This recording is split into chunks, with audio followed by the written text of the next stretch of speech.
I need asyl in somebody's house. I'm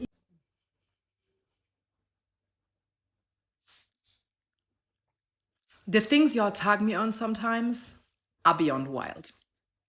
Beyond wild. And it makes me wonder that it's not only my For You page that's broken. Okay, we are all collectively in this together. Isn't that amazing?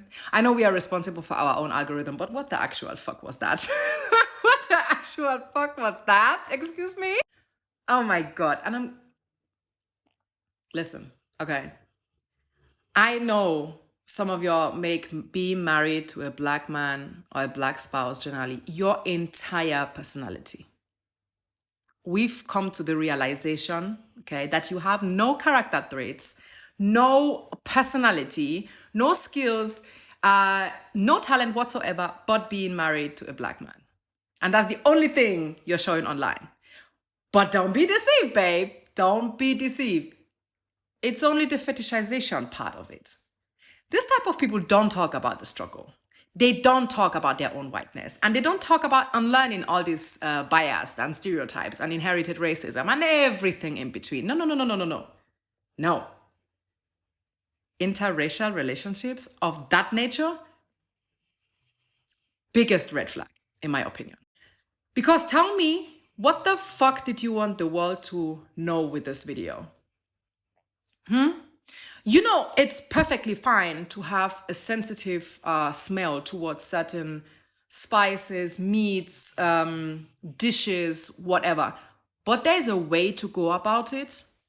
And that would have been to put that fucking phone down and shutting the fuck up. Wow! Who would have guessed? Who would have guessed? But no.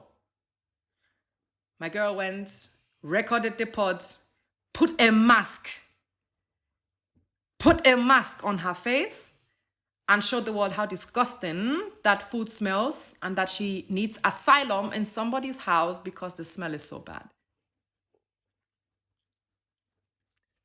You recorded it, watched it, and was like, that's it. I'm uploading this shit. Are you okay? I'm genuinely asking, are you all right? Because it very much gives me the energy of, I don't see color. I can't be racist because my husband is black. Because that's what you did there. That's what you did there.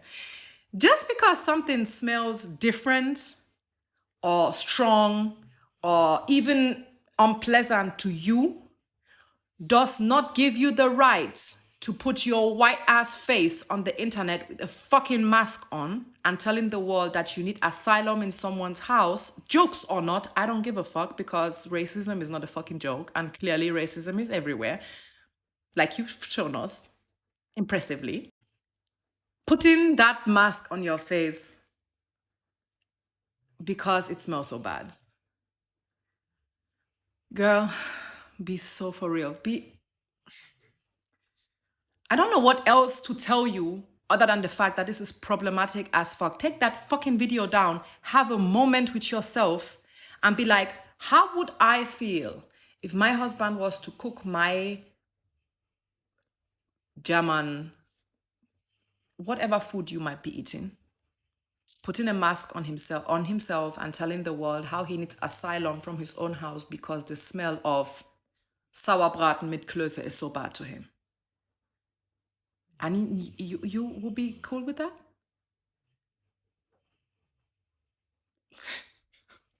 Y'all do too much. Y'all be doing too much. Because how? And if you dare, I will say this in the most nicest and respectful way I can. Come in my comment section and tell me, I showed my husband this video and he thought it was funny. I'm blocking your ass. I'll block you. Not that that has any effect on your life whatsoever. You still be going around being a bigot as you are, but I'm just saying. Because not the tokenism. As you are smelling that food, I'm smelling the tokenism. I'm smelling the tokenism incoming in 3, 2, 1. But my husband said it was funny. Okay? Good. Your husband is not a spokesperson for the entire continent of Africa. And I know for a fact I will be offended as fuck if somebody said this about food that is cultural and dear to me. How dare you sit on the internet telling the world, "Nah, I really appreciate the Ghanaian culture, but this shit smells so bad. I need asylum in somebody's face." Putting a mask on your face, and you saw nothing wrong with that. Nothing. That's how deep you are in your whiteness. You see absolutely nothing wrong with that shit. No sensitivity towards that blatant racism, the stereotyping, the othering, and the demonization of food that is cultural and ancestral for thousands and millions of people on the African continent. And yes, it is very much that deep. Because throughout the history, and still up till today, Black people, Africans generally, at home and in the diaspora, are being demonized and attacked for any cultural food whatsoever. It's fun when you can go to Lidl and buy some fucking couscous salad, but when you go to a restaurant and it doesn't meet your expectations, it's now uncivilized and it's now not up to Western standard. The stereotyping around African cultural foods is present all over the globe. And you do not get to put yourself on the internet and make mockery out of a traditional dish that is important for millions of people. Just because it doesn't smell good to you. Because it would have cost you absolutely nothing to drop that fucking phone of yours and keeping quiet. Open the fucking window. Take a deep breath. Go and take a fucking walk if that's the problem. Stop being ignorant. Stop using your whiteness as a scapegoat to make jokes that are not funny.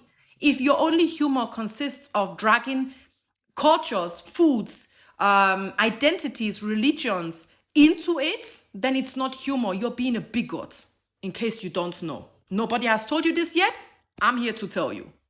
And from cracker to cracker, respectfully, this video was not cute. It wasn't what you think it was. And I don't care how many people clapped for you in the comment section, how many people gave you praises, and how many people ha-ha with you. It's not fucking funny.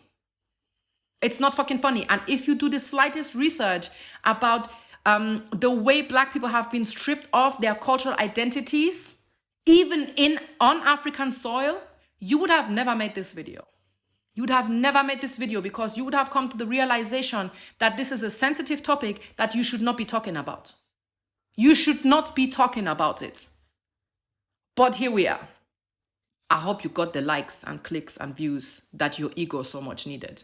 I'm sorry you don't get that in real life. I hope you got it online so that your own little confidence is satisfied. Okay, maybe next time try and be funny without making a mockery of another person's culture. Just because you're married to that person doesn't give you a scapegoat and a go-ahead to make fun of millions of people's cultural identities. Okay, thank you so much. And it just dawned on me that you're calling yourself jungle feeling.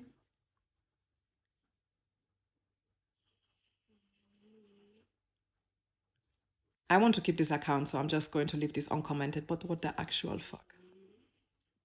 What the actual fuck were you thinking when you woke up, created this TikTok account and called it jungle feeling with the whole Black man you're married to?